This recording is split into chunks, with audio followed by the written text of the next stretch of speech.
Yo, this chapter was fucking amazing.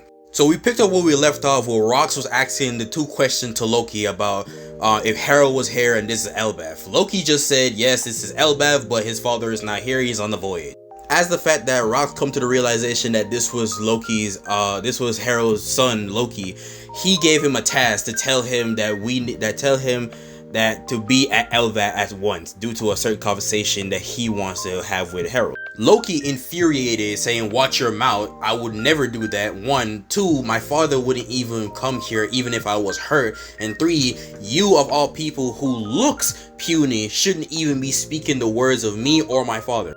So this nigga pulled his sword out and give this man a COC advanced armament hockey punch with the sword. I say a punch because it's not really a cut, it's like an impact punch, so it's really mainly a punch to increase further injuries to Loki. It was also said that both Harold and Rox has both crossed paths at one point, specifically in Mary Joyous, where we're seeing where Rox somehow, some way snuck into not only Mary Joyous, but in the actual like holy ground where Emu's at. As we can see, this man right here with the pistol literally have dead to arms to shoot him if he wanted to.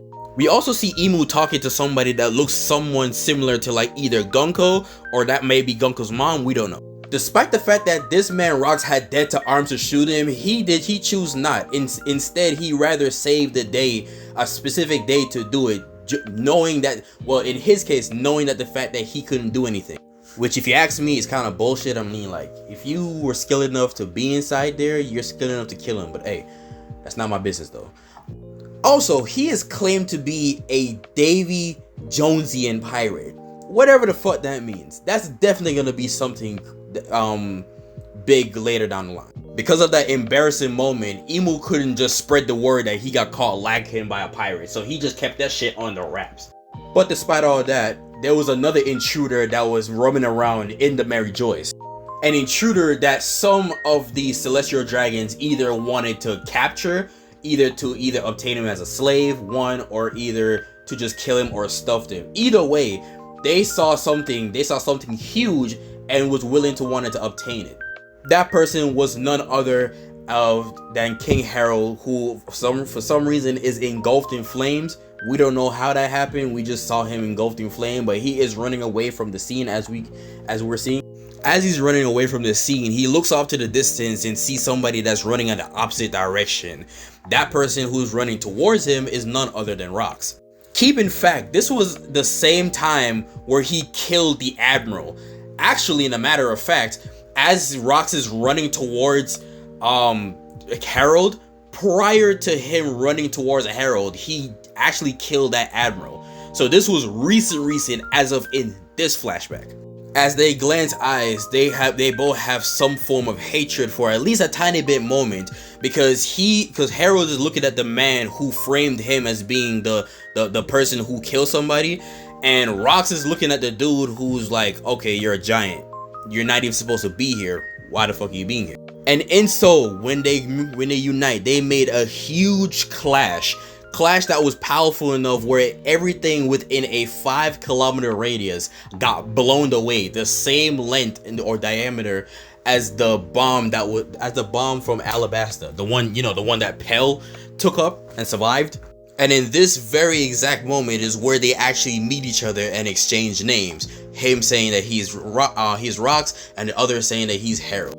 Harold asks where he can find Elbaf due to the direction because he's kind of lost as he's continuing to running. Rox gradually gave him that answer where he just pointed directly where he can find Elbaf and said that we'll meet again to have a conversation. Harold ain't even trying to hear all that because this is peaceful, this is post-time Harold, peaceful Harold. So this was somebody who no longer goes the ways of like the malicious event. So he doesn't want to work ties in with anybody who has that like intent.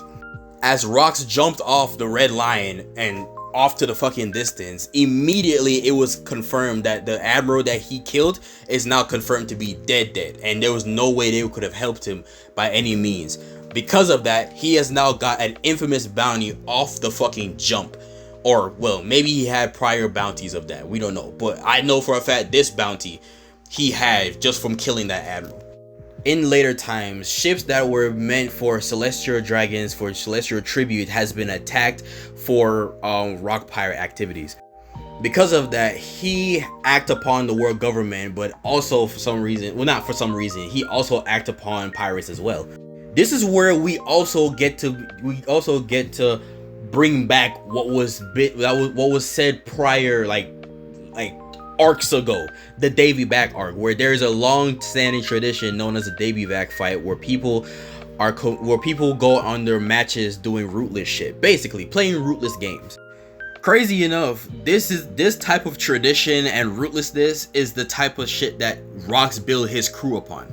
We fast forward where Harold is now at OAS Castle treating Loki. Loki shot that he was even coming, let alone even being here, so he is just completely shocked. But after that, he had the conversation with Rox, and this is where we get to see the full visual of what Rox actually looked like, and him and his niggas. And we finally get the reveal in why Rox wanted to talk to Harold, because he wanted him to join his crew in the notorious Rox Pirate. But Harold declined because he doesn't want to go on the same old ways that they used to go on as Elbaf, when they just ravaged people just for the sake of it, while at the same time trying to lecture anybody who was on Rox, say for example Golden Lion Shiki, that be careful of the man that you're following. Little does he know that, well, at least for Shiki, they don't give a fuck about Rox. Just like Blackbeard, they're just there for business. They're only going there because he has a lot of benefits for their own sake and goals. And this is where we also have titles, where we have Shiki the Wicked, which it will feature later on be Golden Lion. Then we have Miss Bucky the Tech Bandit, and the reason why he's that more likely is the fact that she had affiliation with Mads, so Vegapunk, Judge, Caesar, and Queen at the time. Then we have Don Marlin, a new character that we haven't seen previously, that is a gangster from the West Blue, and West Blue are known for crime boss like Capone. Following down the title, I will also have Edward Newgate, we know as Whitebeard. Then we have a new character, which is the Pirate Prophet Ochoko, which is the future Commodore of Pirate Island. And then we have Wang Ji, the smuggler. In this conversation, they were out here talking about the lore of Pirate Island, what Pirate Island is there for, what it was used for, so on and so forth. They also talk about how much gold resources they have in Hachinosu, Pirate Island, and in that, it in some cases pissed off the world government. Basically, Rox cut a deal with the world government, helping them obtain the resources and Hachinosu from those bandits, so that the world government can have a piece of it and they'll cut it 50-50. But Rox being Rox, he's a slimy ass nigga. He was just trying to take the money for himself and just take the whole island, because his whole main goal is to be the king of the world. Harold goes on to say that that plan is too big, because you're basically trying to say that you're trying to go up against the whole planet. But this nigga Rox don't even give a fuck. He said, listen, there's no power that lasts forever, and asks again to join him. In the response, he said no, but Loki hearing this, he finally found salvation, which is the main reason why he's inspired to even join the Rox crew, to take over the world, just like how he's used to just having shit the good old days. 4 years has gone by, and Harold has still declined the offer to join the Rox Pirate. However, Rox in that 4 years has finally reached to fruition, back to his monster's crew, and in doing so, result in the actual banner or the flag of the Rox Pirates officially setting sail as the Rox Pirates. And ladies and gentlemen, that is it for the chapter. What do y'all think? I personally give this a 10 out of 10. But until next time, I'm gonna catch y'all later.